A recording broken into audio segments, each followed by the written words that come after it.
There's probably literally people every day walking miles and miles and miles to a well somewhere and not getting even half the water you're using for those 3 dishes. Can you imagine that?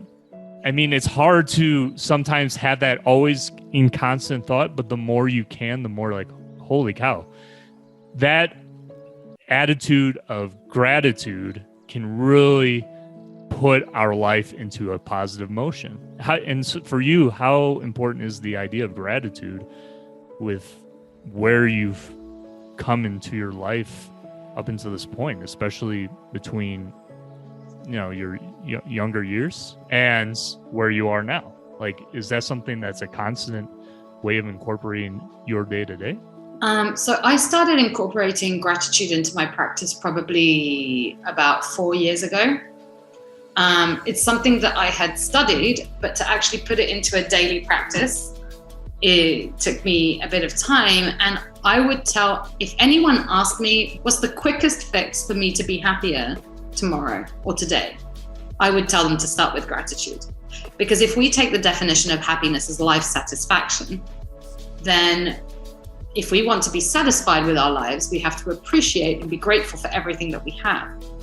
Unfortunately, we're living in a society that is built on a scarcity mindset, that we need to make more money, we need to have that car, we need to have that job, we need to buy that house. But what if we, for one moment, took a moment to just be grateful for everything that we do have and to appreciate everything that we have, to appreciate nature and animals. This is a really good practice. I do it all the time with flowers, with trees, with nature, and just, taking a time to appreciate very, very simple things that we are so lucky to experience, rather than focusing on what we don't have.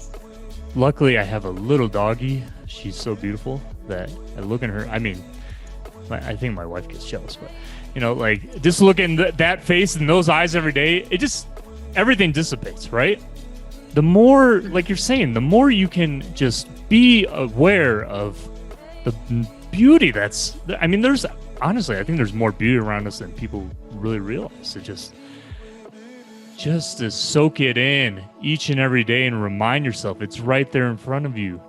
Like Wim Hof says, turn off the monkey mind or the monkey brain, whatever he calls it, and just focus on being here now and what's right there, and embracing it with all the emotions, hopefully, that we, all the senses that we all have.